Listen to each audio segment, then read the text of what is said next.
같이 기도하고 말씀을 생각하겠습니다. 하나님 아버지 감사합니다.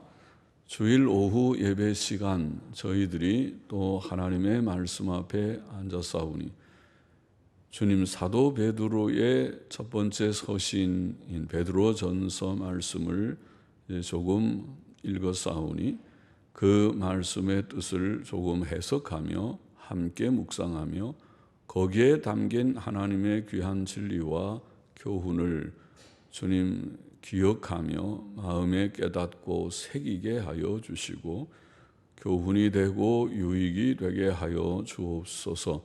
종은 부족하오니 주님 늘 성령님 우리의 선생님이 되셔서 가르쳐 주시고 또 모두들을 감동하시고 깨우치셔서 말할 귀를 종에게 주시고 들을 귀와 깨닫는 마음을 회중에게 주셔서 유익이 되게 하여 주시고 말씀이 길가에 떨어진 씨나 돌짝밭에 떨어진 씨나 가시덤불에 떨어진 씨가 되지 않고 좋은 밭에 떨어진 씨가 되어 깨닫고 인내로서 결실하여 30배, 60배, 100배의 열매를 맺게 하여 주옵소서.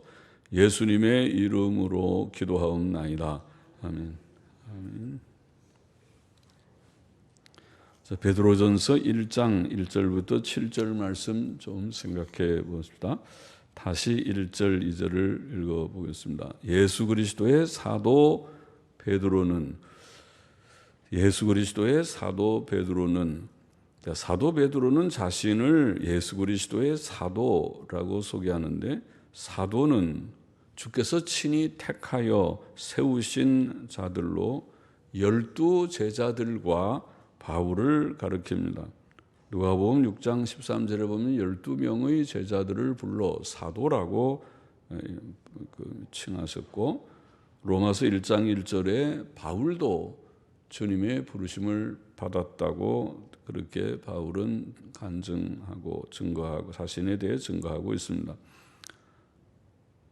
12 제자들은 예수님과 함께 있었고 나가 전도하며 권능을 받아 병자들을 고쳤던 자들이었습니다. 마태복음 10장 1절, 마가복음 3장 14절 15절에 기록되어 있습니다. 자, 예수 그리스도의 사도 베드로는 1절 다시 보십시다. 본도, 갈라디아, 갑바도기아, 아시아와 비두니아에 흩어진 나그네.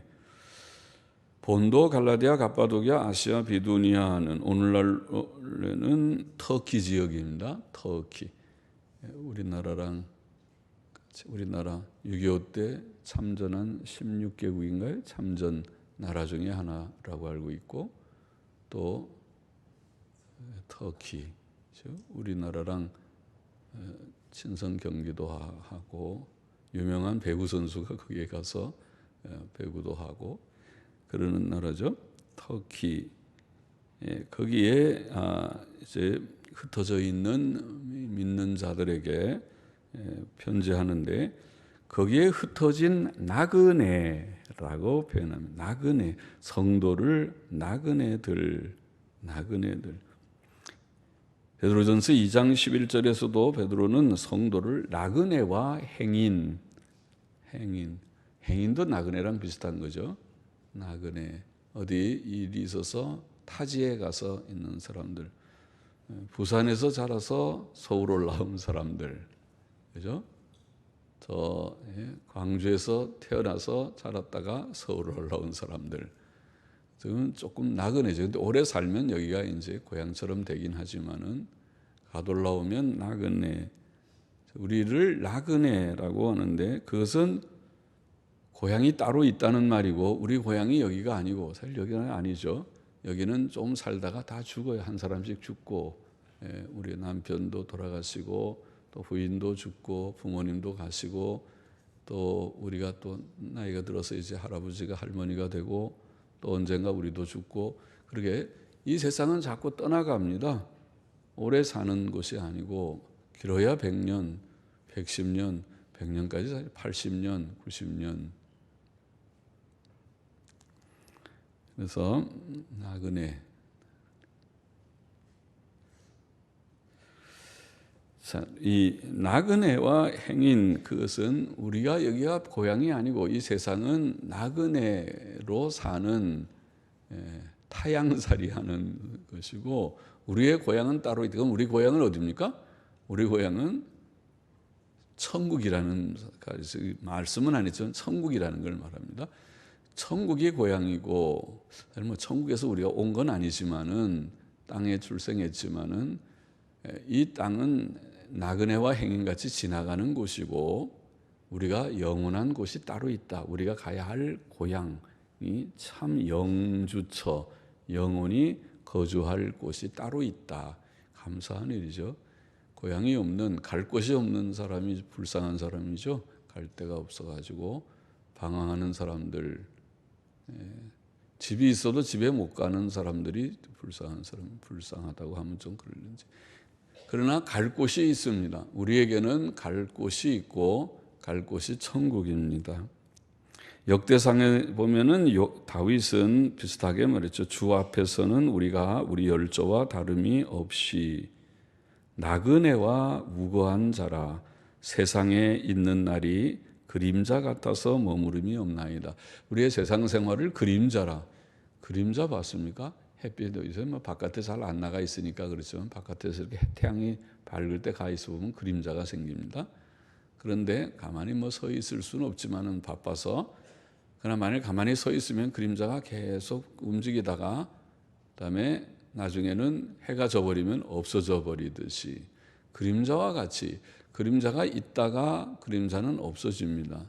해가 지면 그림자도 없어져 버립니다. 그와 같이 우리 인생을 나그네와 우고한 자, 그림자같이 머무름이 없는, 역대상 29장 15절에 그런 표현을 했습니다. 나그네들에게 편지를 보낸다. 그러면서 그 나그네를 좀 더 설명하기를, 그 나그네는 삼위일체 하나님께서 구원하신 자들이다. 구원받은 성도들을 가르쳤습니다. 우리가 구원받은 자들인데 우리를 가르쳐서 나그네들이라. 나그네입니까? 여기에 오늘 나그네들만 다 모였나요? 그래요? 저도 나그네고, 진짜 나그네죠. 목사는 진짜 나그네고, 목사는 사실은 어느 교회든지 오래 있지는 않아요. 목사는 딱 임기가 있어서 어느 날은 가는 게 목사예요. 안 가면은 데모하죠. 물러가라 하고. 임기가 있고 교인들은 그래도 조금 오래 있는 편이고 그러죠. 나그네, 저도 나그네고 여러분도 다 나그네죠. 나그네. 우리 앞에 계시는 한 권사님이나 한 집사님이나 다 이제 연세들이 많으시고, 우리 나이가 이제 90세 된 분들도 계시고 하는데, 이제 어느 날 아무개 집사님, 아무개 권사님이 소천하셨습니다. 그런 소식을 전하겠죠. 소천이 참 좋은 말이죠. 돌아가셨습니다도 좋은 거. 어디로 돌아가세요? 하나님께로, 천국으로 돌아가는 거고, 소천은 무슨 말이에요? 하나님이 하늘에서 부름을 받았다. 하나님이 오너라, 이제는 땅에서 그만 살고 내 곁으로 오너라, 영광의 천국에서 조금 쉬어라, 그러고 우리를 불러주시는 것이니까 정말 좋은 것이죠. 우리가 사모해야겠습니다. 할 일이 많아서 잠시 잊어버리고, 여기 할 일이 많은데요, 그래서 그렇지. 다시 깊이 생각해 보면 사모할 만하죠. 그게 참 좋은데, 그것이죠. 거기에는 안식이 있습니다. 거기에는 수고로움이 없고, 거기에는 죄가 없고, 마음에 분쟁도 없고, 갈등도 없고, 또 시기 질투도 물론 없고, 거기에는 마귀의 시험도 없고, 병도 없고, 좋습니다. 일단은 영이 안식을 하고, 그 다음에 장차는 영육이 거기서 복락을 누리는 것이 천국인데, 그래서 그곳으로 주님께로 일단은 가기를 원합니다. 그런데 여기에 이 구원받은 자들, 나그네들을, 구원받은 성도들을 나그네라고 말하면서 그들은 삼위일체 하나님께서 구원하신 자다. 보십시다. 나그네 곧 하나님 아버지의 미리 아심을 따라, 먼저 성부 하나님이 얘기했죠. 하나님 아버지의 미리 아심을 따라, 하나님께서 미리 아심을 따라 택하셨다, 이렇게 표현했습니다. 미리 아신다고 하는 말은 우리가 예수님 믿을 것을 미리 아셨다는 뜻이 아니고, 물론 예수님 믿을 것도 미리 아셨지요. 그러나 미리 아셔서 택하셨다고 하는 것은 의미가 하나도 없는 말이죠. 우리가 예수님 믿고 예수님 택할 것을 알고 하나님이 우리를 택하셨다고요? 그건 택한 게 아니잖아요. 우리가 하나님 택한 거지. 선택의 진리를 부정하는 말이잖아요. 우리가 하나님 택했습니까? 하나님이 우리를 택했습니까? 우리가 믿었죠. 예, 우리가 믿었지만은 그런 말 말고 하나님이 우리를 선택했느냐 묻는 것입니다. 우리가 하나님을 택했습니까? 하나님이 먼저 우리를 택했습니까? 누가 선택을 했습니까? 내가 택했죠.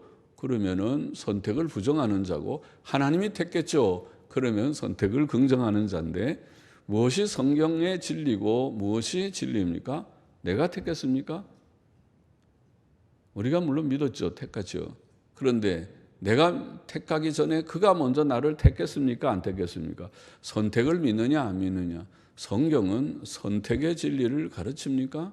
예, 가르칩니다. 그렇다면 선택의 진리를 가르쳐 어디에? 많은 구절에 선택의 진리를 가르치고, 아주 대표적인 것이 에베소서 1장 4절 이하에 있는 말씀이죠.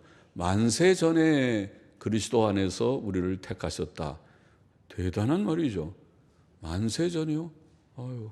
100년 전에도 모르겠는데 우리는 만세 전, 이 창조를 하기 전에 하나님께서 이렇게 많은 몇십억의 사람들을 하나님이 다 기억하셔요. 다 아무개 안진소망. 전에는 내가 진안소망 그런 것 같은데, 안진소망, 성이 아니고 이름이 소망인데 안소망 그러니까 이상해갖고 진짜를 붙여서 안진소망, 좋은 것 같아요. 진소망, 안시고 진짜 소망입니다. 안소망이 아닙니다. 그리고 저런 안진소망을 하나님이 만세전에 아셨다. 굉장한 사건이죠. 누가 알아요? 이제 와서 합정동교회 와서 이제 목사님도 이름을 외웠어요. 안 잊어버리게. 안진소망 안 잊어버리겠지. 이름이 특이해서. 그러니까 이름을 우리가 기억한다는, 아까도 우리가 이름 길게 읽어보느라고 아이고 이런 것도 읽습니까? 그런 거 제가 건너뛰고 싶은 마음이 있었어요. 목사가 아이고 요거는 좀 살짝 건너뛰어서 그 다음부터 해도 뭐 교인들이 모를 것도 같고 그것도 이름을 일일이 여기서 읽어야 되나 띄워놓고 싶은 마음도 이만큼 들었다가 딱 눌러버리고 안 돼. 그래도 다 읽어야 돼. 읽는 것도 의미가 있지. 하나님이 다 기록해 줬는데 우리가 건너뛰는 거 좋은 거 아니야. 다 읽어보는 게 좋고 왜 이런 걸 줬을까? 아까도 우리가 조금 내가 여러분들이 너무 무미건조하게 생각할까 봐 여러분의 이름도 지루하게라도 다 읽어서 이름 하나 들어가 있는 게 좋지. 예? 천국의 명단에서 이름 빼버리면 좋겠어요. 지루해도 내 이름 언제 나오나 기다리다가 김아무개 야 나왔다. 내 이름 나왔다. 그렇게 좋게 기다려야 되는 거지. 예, 그 사람들 이름 하나하나 다 이름이 중요한 거지. 사람이 중요한 거지. 돈이 중요한가? 돈이 뭐가 중요한 거예요? 사람이 중요하지. 사람 이름 석자, 내 이름, 내 사람, 나라고 하는 존재가 중요하지. 하나님 앞에서는 인간이 중요한 것이다. 그러죠. 그러니까 그것도 중요한, 그렇게 중요성을 깨닫고 읽어야 된다. 그렇게 생각을 하는데, 그럼 하나님께서 우리를 만세 전에 아셨다. 그렇게 말했습니다.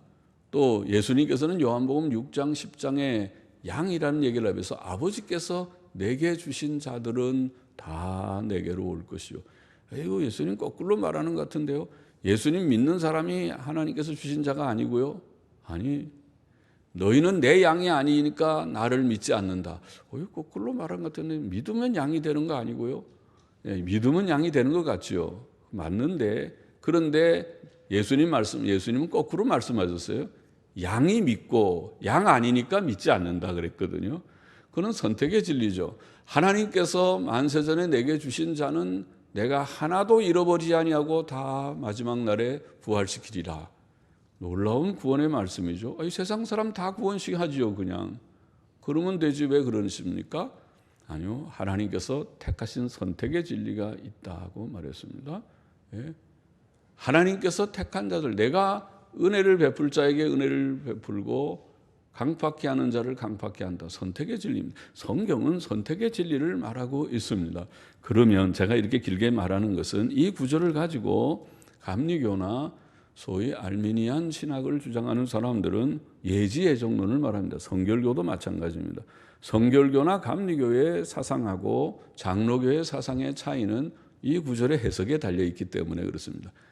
그들은 예지예정, 우리가 사람이 믿는 것은 내가 믿었다, 하나님이 내 믿는 것을 미리 안 것뿐이다, 그렇게 말하는 자들이 성결교 감리교의 사상이고, 장로교는 우리가 믿은 게 사실이지만은 성경은 선택의 진리를 말한다. 어디에?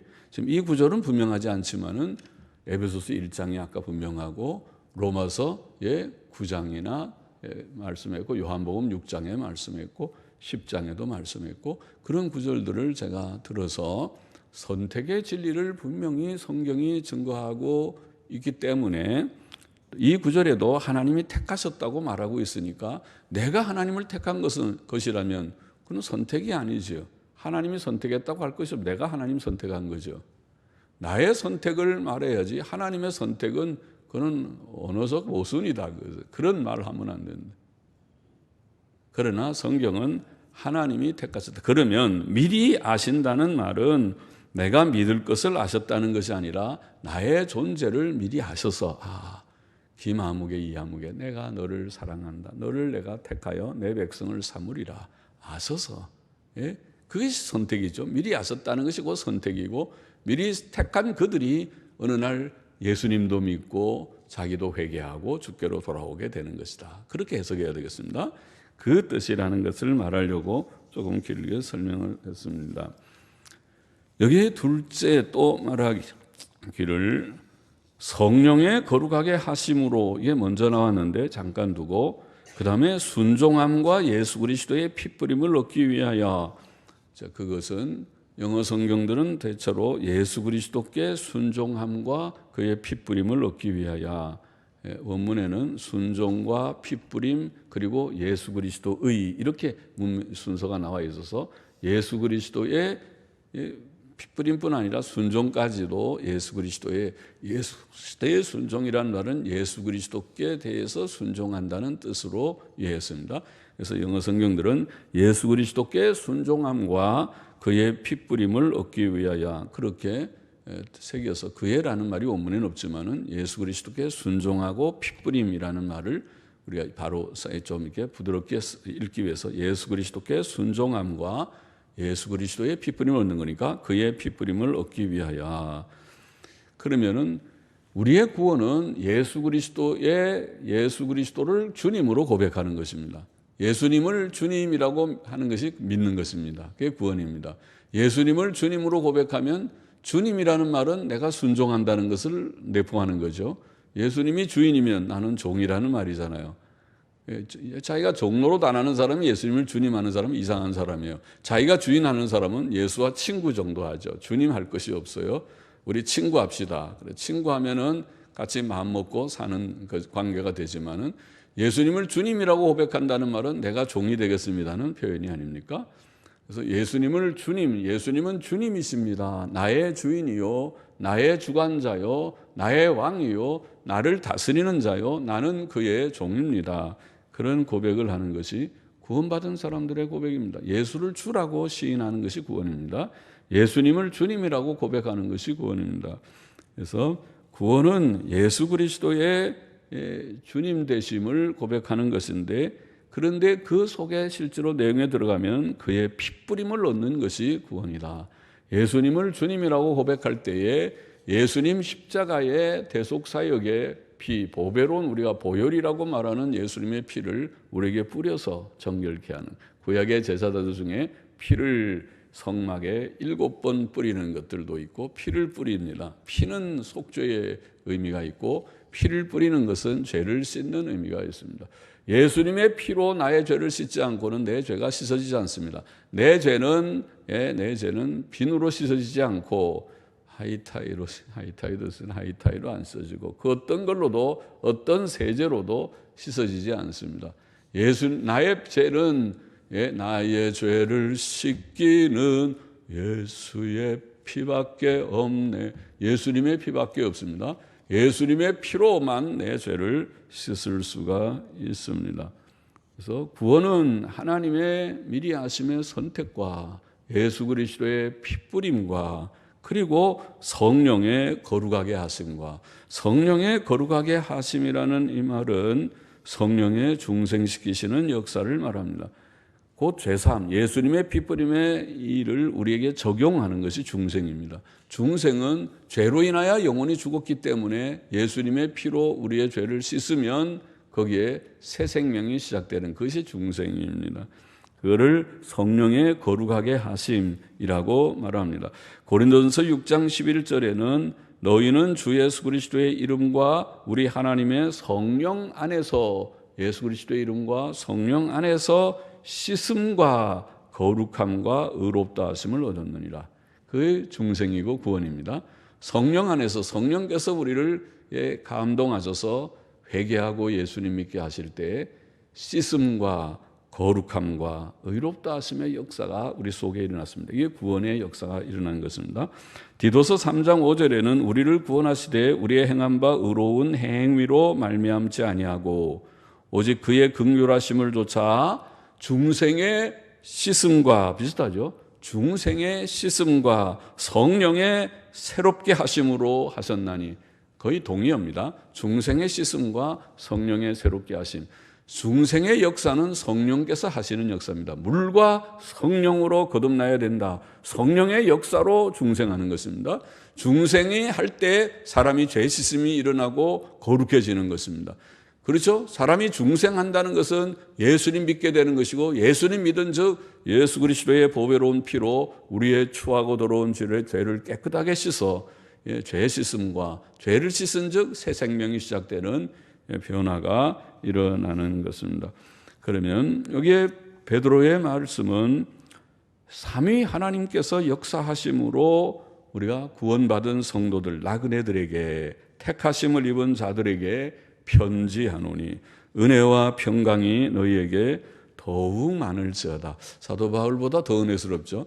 다 비슷하지만 사도 바울은 은혜와 평강이 너희에게 있을지어다. 그것도 은혜스럽지만 더욱 많을지어다. 그러니까 은혜가 이미 있지만은 더 많이 은혜를 많이 받아라. 충만하게 은혜를 받기를 원합니다. 이러니까 그것도 은혜스럽고 좋습니다. 우리에게 필요한 그런 성령의 은혜와 평강이 더욱 많기를. 은혜가 많아야 구원을 받고 성화를 이루고, 그리고 평안이 넘쳐야 우리가 이 세상을 잘 살 수 있습니다. 마음의 평안을 잃어버리는 사람이 많죠. 밤에 안녕히 주무십니까? 안녕히 자 주무시기를 바랍니다. 아침에 안녕히 주무셨습니까? 할 때 예, 밤에 잘 잤습니다. 그렇게 하는 게 좋습니다. 예, 마음의 평안이 있기를 원합니다. 몸도 좀 건강하시기를 원합니다. 사는 동안은 다 기계가 많이 낡아지지만은 그래도 이렇게 몇십 년 쓰는 기계치고는 하나님이 얼마나 사람을 잘 만드셨는지, 사람이 몇십 년을 써도 이렇게 심장이 아직도 잘 돌아가고, 뇌가 아직도 잘 돌아가고, 온데 피가 아직도 잘 순환이 되고, 이렇게 이 정도 기계 사람도 잘 못 만들어낼 것입니다. 그리고 달리기 선수들 뛰는 걸 보면 제일 부럽습니다. 아이고, 얼마나 저 힘이 펄펄 넘쳐서 저렇게 하고도 저 무릎 관절이 정형외과 안 가는 거 보면은 와, 놀랐어요. 저는 무릎이 약하고 몸이 약해서 그런 거 보면 부럽더라고요. 하나님이 잘 만들긴 잘 만드셨다. 저렇게 뛰고, 축구 선수들 저렇게 뛰고 그래도 아이고, 저 무릎이 다쳐가지고 못한다 그러질 않고 저렇게 다 뛰는 걸 보면은 하나님 만드신 거 진짜 작품이 좋게 만드신 것입니다. 하나님이 사람을 건강하게 튼튼하게 만드셨습니다. A급으로 만드셨어요. 아주 훌륭한 엑셀런트 A 플러스입니다. 하나님이 사람을 만드신 것이 진짜 잘 튀어나게 잘 만드신 것인데, 그래서 이 하나님께서 우리에게 평안을 넘치게 주심으로써 마음의 평안, 몸의 건강, 물질의 안정, 사회적 평안도 더하여 더욱 많기를 기원한다. 3절 보십시다. 찬송하리로다. 우리 주 예수 그리스도의 아버지 하나님이 그 많으신 긍휼대로 예수 그리스도의 죽은 자 가운데서 부활하심으로 말미암아 우리를 거듭나게 하사. 자, 앞에 거듭남에 대해서 다시 말해서 긍휼로, 하나님의 많은 긍휼로 거듭났고, 예수 그리스도의 죽음과 부활을 통해서 거듭남의 근거가 되었고, 옳죠? 예수님 죽음 나의 죽음, 예수님 부활 나의 부활, 그렇게 우리가 말하는데, 예수님의 죽음 나의 죄로 인하여 대속의 죽음, 예수님의 부활로 내가 새 생명을 확증한 것과 같은, 상징한 것과 같은 생명의 시작, 그것이 중생이죠. 중생은 나의 옛죄는 예수님과 함께 죽고 새 생명으로 살아나는, 그것이 거듭나게 하사 산 소망이 있게 하시며, 중생의 결과, 우리가 중생은 구원인데 구원을 받은 결과 우리에게는 산 소망이 있다. 그렇죠. 예수님 믿고 구원받아서 이 세상에서 잘 먹고 잘 사는 거예요.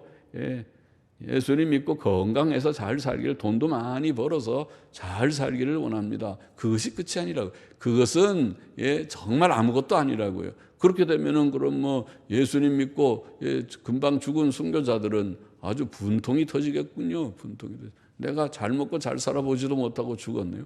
예수님 자신은요, 예수님이 우리를 왜 십자가에 죽으시고 왜 천국 올라갈 때, 아이고 내가 분해서, 내가 세상에서 내가 제대로 한번 뷔페 식당에 가서 잘 먹어보기나 했나, 내가 해보지도 못하고 세상에서 별로 내가 행복도 못 누리고 나는 그냥 천국 가는데 아이고 분해서, 그렇게 예수님이 하시겠습니까? 안 그러시죠. 이 땅의 것들은 별거 아니니까 그런 거예요. 별거면은, 대단한 거면은 분하겠죠. 내가 땅에서 누리지 못하고 이렇게 내가 젊은 나이에 그냥 이게 십자가에 죽기만 하고 천국 올라가고 나만 손해봤다, 그러실 거예요. 그러나 예수님이 그렇게 하지 않으시는 것처럼, 순교자들이 죽을 때 나만 손해봤다, 내가 인생을 살아보지 말고 꽃다운 인생이 내가 이렇게 순교의 그런 제물이 되다니, 그럽니까? 안 그래요. 이게 별거면은 그렇게 하겠지만 이거 별거 아니에요. 땅의 것들이 그냥 하나님이 주신 것은 열심히 사는 것 뿐이지, 여기에 이게 대단한 것이 아니라고. 이거 다 없어도 천국은 비교할 수 없이 좋은 보화이기 때문에, 그래서 산 소망은 천국 소망이죠. 천국 소망. 산 소망은 죽은 소망, 가짜 공수표 같은 소망. 소망이라고 그러는데 나중에 보니까 공허한 소망이 아니고 살아있는 소망, 진짜 소망인데, 진짜 소망이네요. 진소망. 진소망이 맞아요. 우리 교회 학생 이름처럼. 진소망이, 참소망, 산소망이, 그 내용이 뭐냐면 천국이라. 여기 보면 썩지 않고 더럽지 않고 쇠하지 아니하는 기업, 그게 천국이죠. 이 세상 건 다 썩어요. 썩지 않는 게 어디 있어요. 또 더럽지 않은 게 어디 있어요. 깨끗한 것도 새집도 며칠 지나면 더러워져요. 또 지금 요새 보면 미세먼지가 이렇게 많아서 얼마나 뽀얗게 먼지 쌓이는데요. 황사 한번 오면 또 그것도 뽀얘지고, 아이고 저희 집도 리모델링해서 새 집이지만 뽀여서, 저 이제 여름 빨리 봄 되면 내가 다음 월요일 날은 시간 나면 물 청소를 한번 샥 해서 물로 다 한번, 그러니까 여보 그만둬만 또 있으면 또 뿌옇게 또 하는데, 그래봐도 소용도 없어.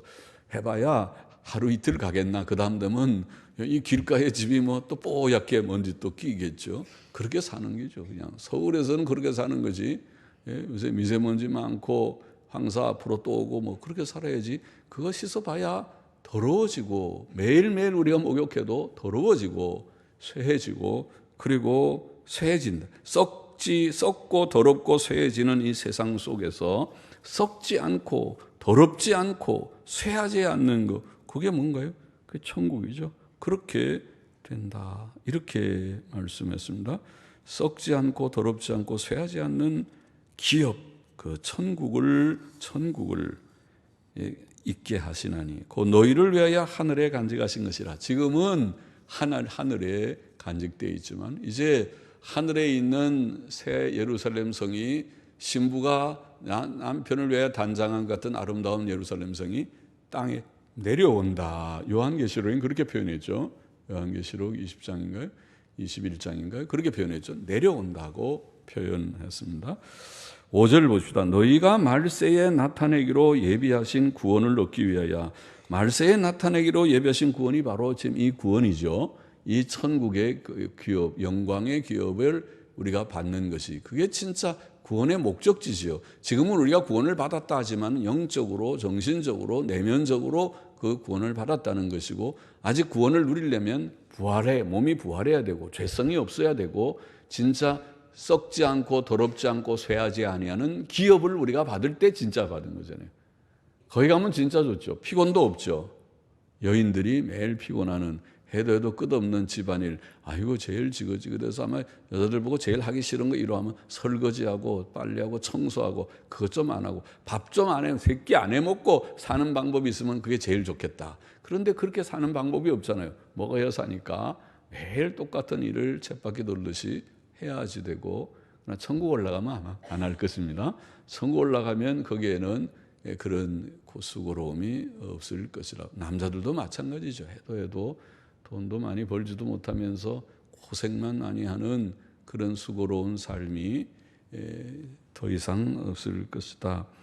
그런데 이것이 말세에 나타내기로 예비하신 구원인데, 이 구원을 얻기 위하여 지금은 이 세상 사는 이 동안 지금은 믿음으로 말미암아 하나님의 능력으로 보호하심을 입었나니, 지금 이 구원을 우리가 잘 간직해야 되는데 믿음 없으면 잃어버리잖아요. 마귀는 어떻게 하든지 우리를 흔들어 가지고 믿긴 뭐 하나님이 눈에 보이냐, 천국이 보이냐, 괜히 허황한 그거 다 신기루야, 신기루 그런 거 다 버리고 미신이다, 기독교는 미신이다 대 흔들어 갖고 그거 다 버려, 더 버리고 현실적이게 살아. 현실적인 거는 돈밖에 없어. 너한테 정말 중요한 것은 돈이다. 돈 갖다 돈 벌 생각 안 하고 전부 허황하게 앉아갖고 뭐 주여 주여 하고 주님한테 보이지 않는 신을 믿는다고 그래. 그렇게 막 그러니까 정말 그런 것 같아서 믿음을 잃어버리면 다 잃어버리니까.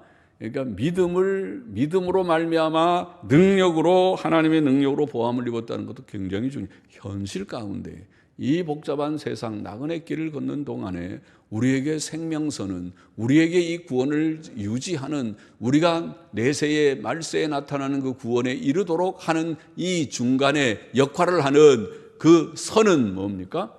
우리가 구원에 도달할 수 있는 선은 믿음밖에 없습니다. 믿음 없으면 아무것도 없습니다. 이 믿음이, 하나님의 아들을 믿는 믿음이 세상을 이기는 것입니다. 이 믿음이 구원입니다. 이 믿음이 영생입니다. 이 믿음 없으면 아무것도 없습니다. 불신앙은 멸망입니다. 요한복음 3장 36절에 있죠. 아들을 믿는 자는 생명이 있고 아들을 순종치 않는 자는 생명이 없고 오히려 하나님의 진노 아래 있나니라. 그렇죠? 믿음 없으면 아무것도 없어요. 꽝 정도가 아니라, 꽝이면 뭐 그냥 다 무로 돌아가면 좋겠지만 무로 돌아가는 게 아니라 하나님의 진노 아래 있는 것이, 그렇죠. 믿음이냐 믿음으로 천국이냐 불신으로 지옥이냐, 그것을 말씀합니다. 그러므로 너희가 이제 여러 가지 시험을 인하여 잠깐 근심하게 되지 않을 수 없었으나, 이 세상에 우리 믿는 성도들이 여러 가지 시험이라는 것 속에 뭐 많겠죠. 여러 가지 인간관계의 문제, 물질적인 어려움, 또 건강상의 문제들, 우리가 어느 성도님 신방 가니까 밤에 잠을 잘 못 주무신다. 그래서 왜 잠을 못 주무세요? 나중에 이게 저 얘기를 하다 보니까 저녁에 자기 전에 저녁에 비타민 C를 많이 드신다고 해서, 아이고 비타민 C 들면은 잠 못 자요. 비타민 C는 정신을 말똥말똥하게 하는 거니까 밤에 저녁에는 비타민 C는 오전에만 드세요. 조반으로만 들고 저녁에는 절대로 비타민 C 드시죠. 여러분도 드시지 마십시오. 비타 500, 비타 1000, 또 뭐 비타민 C 알약으로 드시면 잠 안 자려고 각오하면 드십시오. 공부하는 학생이 들면 말똥말똥 공부 잘 하지만은 저녁에 들면은 안 돼요. 그런 저녁에는 너무 또 무슨 밥 좋다고 무슨 밥에 그 요새 현미밥 좋다고 해서 저녁에 현미밥 드는 사람들도 지혜가 없는 분들이에요. 저녁에는 소화가 잘 돼야 잠이 깊은 잠을 자지, 소화가 안 되면은 깊은 잠을 잘 수가 없어요. 현미는 소화가 잘 안 되는 거예요. 그러니까 저녁에는 그냥 흰쌀밥 드세요. 그리고 비타민 C는 절대로 들지 마시고요. 그렇게 해서 저녁에 잠도 지혜롭게 푹 잘 주무시기를 바랍니다. 이 목사가 쓸데없는 말 하는데 나이가 들면 그렇게 좀 돼요. 왜냐면 다 걱정이 되니까. 여러분 잠 안 드는 분이 한두 분이겠습니까? 혹시 또 비슷하게 아이고 나도 비타민 C 저녁에 잘 드는데 그런 분이 있으면은 좀 그러지 말라고 제가 다 가르쳐 드리는 거예요. 그래야 여러분이 푹 자야 저도 마음이 편안하지. 이 성도들이 잠을 못 잔다 그러면 목사가 혼자서 쿨쿨 저는 잘 자는데 그러면 편안하겠습니까? 그러니까 우리가 다 저녁에 푹 잠 잘 자기를 원해서 하는 말씀이죠. 그래서 또 이 엉뚱한 소리 하지 말라고 했는데 엉뚱한 소리를 또 했어요. 그래갖고 또 잊어버렸잖아요. 이게 지금 어디로 가고 있는지를 잊어버렸어요. 그래서 여러 가지 시험이 많은데, 세상에는 시험이 많은데 그게 몸에 좀 아픈 것도 시험이고 물질적인 문제, 어떤 인간관계의 문제, 참 인간관계의 문제도 얼마나 골치 아픈 일인죠. 여러 가지 시험들이 참 많은데, 그러나 이제 그 시험은 자기가 잘못하면, 시험에서 죄 지으면 자기만 손해예요. 죄 지으면 하나님께서 징벌을 하시고 나중에 자기가 육신의 고통, 몸이 아프든지 경제의 고통, 경제가 파산해서 신용불량이 되든지, 또 보통 신용불량 된다는 게 보통 큰 경제적인 문제가 아니죠. 신용불량이 돼버리면 나중에 이제는 은행에서 뭐 좀 빌리는 거는 끝나버립니다. 우리가 집을 살거나 뭐 필요하면은 은행에서 조금씩 빌리는 신용이 있어야 사람이 살지. 신용불량은 작은 문제가 아니에요. 그건 아주 이 사회생활하는 게 파산과 같은 것이죠. 그것이 보통 큰 심각한 문제가 아니잖아요. 그러니까 내가 몸이 중병이 들거나 또 인간관계의 문제나 또 경제의 문제나 이게 다 세상의 시험거리가 많아요. 그래서 그런 걸로 어떤 사람이 어떻게 보면 잠깐 근심하게 되지 않을 수 없어요. 성도를 하나님이 그래도 사랑하셔서 고난을 주시긴 하는데 잠깐이라고 표현해서, 잠깐이 때때로는 좀 길긴 하지만은 그러나 고생을 좀 하고, 그래도 성도는, 택자들은, 피 흘려 사신 자들은 일어납니다. 고난을 좀 당하다가 다시 정신이 들어서 아이고 내가 이게 정신이 없구만, 내가 왜 정신없이 그런 짓을 했을까, 내가 좀 정신을 차려야겠다 하고 어느 날 정신을 차리고, 그게 잠깐입니다. 잠깐 고난을 좀 통과하고 정신을 차려서 주님 믿음 생활 바로 한다는 것입니다. 잠깐 근심하게 되지 않을 수 없었으나 오히려 크게 기뻐하도다. 왜 그럴까요? 너희 믿음의 시련이, 이런 믿음의 시련을 좀 당한 것이라는 거예요. 세상의 삶은 시련인데, 시련의 연속인데, 믿음의 시련이 그 다음에 말하는 불로 연단하여도 없어질 금보다 더 귀하여, 믿음의 시련을 귀하다고 말씀했어요. 그러니까 우리가 여기에 지금 불로 연단하여도 없어질 금이라는 걸 비교했습니다. 우리가 잘 알잖아요. 금이 든 것들을 용광로에 집어넣어서 그거를 높은 열로 가열하면, 그러면 거기에서 금이 나온다고 알잖아요. 다 분류를 시켜서. 그래서 금이 녹는 온도가 있겠죠. 그래서 순금을 우리가 뽑아내듯이, 그러니까 순금을 만들기 위해서 불의 용광로라고 하는 불못을 통과하잖아요. 그와 같은 비유를 한 것입니다. 하나님께서 우리를 세상에서 여러 가지 시험은 우리를 단련하는, 우리의 인격 단련, 성화를 이루는 과정이라는 것입니다. 그러니까 그렇다고 해서 그 과정을 알았다고 하고 싫을까 한번 죄 지어보려고 하지 마십시오. 고생이 심하니까. 죄 안 짓는 편이 낫고, 죄 안 지어도 하나님이 이런저런 단련을 통해서 성화를 시킵니다.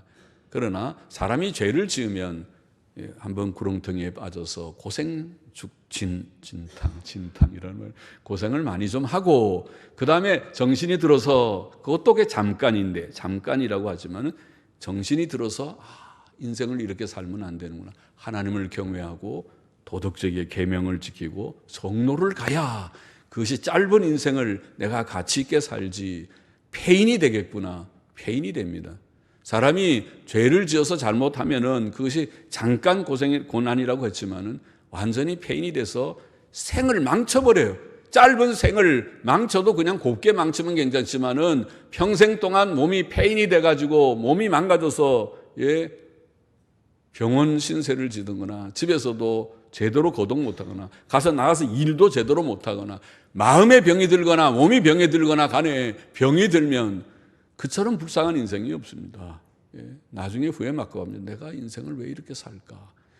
정상으로 살아요, 인생을. 그렇죠. 우리가 다 정상으로 살기를 원합니다. 마음도 건전하고 몸도 건강하고 나가서 열심히 일해서 돈도 벌고, 또 할 수 있으면 하나님께서 가정도 이루어 주셔서 가정의 행복도 느끼고, 또 교회 봉사도 하고 직분도 갖고 주의 선한 일도 하고, 이렇게 멋있게 살다가 그래서 인생을 끝나서 주 앞에 가야 주님이 뭐하고 왔느냐 할 때 제가 부족하지만 하나님 은혜로 이렇게 좀 살다가 왔습니다. 보고서를 내놓을 거 아니에요. 5달란트 받은 사람처럼 이익 남는 보고서를 내놓지. 사람이 빈둥빈둥 폐인이 돼가지고 주님 앞에 뭐하고 왔냐 그러면은 머리 그걸 내놓을 게 없어가지고 그렇게 하면은 부끄러움을 당할 것이라는. 아니면 하나님께서 아예 버려버릴지도 모르지만은, 그래서 우리가 적당히 인생을 막 산다고 되는 게 아닙니다. 그게 나중에 후회하는 정도가 아니라 정말 통곡을 하게 됩니다. 그러지 않게 우리는 믿음의 시련을 잘 우리가 받는데 너무 낙심하지 말고, 믿음의 시련이 어떻게 된다고요? 불로 연단하여도 없어질 금보다 더 귀하야. 금을 재련하는 것보다 믿음의 시련은 더 가치 있는 것이다. 그 얘기를 하는 거죠. 세상은 고난이 많은 세상입니다. 몸이 아플 때도 있고 경제 어려움이 있을 때도 있고 인간관계에 모든 복잡한 일이 있을 수도 있고 다 좋아요. 하나님이 다 주신 것입니다. 하나님이 그것들을 통해서 우리를 단련시키는데, 아까 죄를 지으면 그것이 좀 도수가 심해지니까, 아파도 너무 아프고 그런 식으로 몇 번 아프면 아예 폐인이 돼서 엎어져 있으면은 주위 사람들을 힘들게만 하다가 세상 떠나는 수도 있으니까 그렇게 하지 말고 제대로 인간답게 살면 그러진 않을 것이다. 그러잖아요. 그래서 믿음의 시련이 있지만은 시련을 통해서 성화를 이루어. 여기 보면 금보다 더 귀하야. 예수 그리스도에 나타나실 때 칭찬과 영광과 존귀를 넣는 거 진짜 좋은 거잖아요. 금이 왜 좋아요? 그것이 비싸니까 좋죠. 금이라는 게 돈이 되니까 좋은 거 아닙니까? 달러는 왔다 갔다 오르락 내려가지만 금은 계속 오른다고 해서 돈 있는 사람들은 금괴를 사다 모으고 전부 은행 창고에다 집어넣는 거 아니겠습니까? 그런데 여기에 우리의 믿음의 시련은 인격을 금과 같이 칭찬과 영광과 존귀를 얻을 인격으로 단련시킨다. 성화시킨다는 말이죠. 그러니까 좋은 거죠. 그래서 예수님 믿는 사람들은 하나님께서 우리를 믿음으로 지켜주시고 여러 가지 세상에서는 시험을 당하지만 잠깐 근심하는 것이고 결과적으로는 이것을 믿음의 시련을 통해서 성화를 이루게 하신다. 이렇게 말했습니다. 감사한 일이죠. 말씀을 우리가 정리하십시다. 우리의 구원은 삼위일체 하나님의 사역이라는 것을 먼저 우리가 좀 생각했고, 이렇게 구원하신 하나님은 우리에게 천국의 산 소망을 주셨다는 것을 증거했습니다. 그것을 기뻐하십시다. 하나님이 우리에게 주신 천국의 산 소망이 우리에게 큰 보화이기 때문에 거기에 소망을 두고 우리가 살아야 되고, 그리고 셋째로 성도는 세상에서 시련을 당하지만은 그러나 그 시련은 오히려 우리에게 유익이 된다. 믿음을 잘 지키고 그 시련을 잘 감내하면 하나님께서는 시련의 결과로서 우리를 존귀한 인격으로 성화시키시는, 시련은 우리를 온전한 인격으로, 거룩하고 온전한 인격으로 자라게 하는 하나의 방편이 된다. 그것을 말씀했습니다. 우리가 다 그렇게 되기를 원합니다. 믿음으로 승리하기를 원합니다. 우리가 시련을 잘 감당하면서 우리의 세상의 삶 자체가 시련이라고 해서, 아까 죄 지으면 그것이 혹독한 좀 그런 더 강도가 있는 고난을 당하니까 죄 짓지 말라고 하는 것이고, 시련을 통해서 낭망하지 않을 것은 하나님이 우리를 보호해 주시고 우리를 통해서 온전하고 거룩한 인격으로 성화시켜 주시는 줄을 믿고 달려가는, 날마다 새로워져가는 온전을 향하여 더 나아가는 저와 우리 모두가 되기를 소원합니다. 기도하십시다. 하나님 아버지, 삼위일체 하나님의 구원 사역으로 우리 같은 죄인을 구원하여 주시고 천국의 산 소망, 썩지 않고 더럽지 않고 쇠하지 않는 기업을 있게 하시고, 현재는 시험이 많은 땅이지만은 주님께서 우리를 믿음의 시련을 통하여 인격 훈련, 성화를 이루게 하시고 장차 영광에 들어가게 하시는 주님 감사합니다. 땅 위에서 믿음으로 바로 살고 순종으로 바로 살고 인격의 성화를 참으로 이루어서 주님 오실 때에 칭찬받는 자들이 다 되게 하여 주옵소서. 감사하며 예수님의 이름으로 기도하옵나이다. 아멘.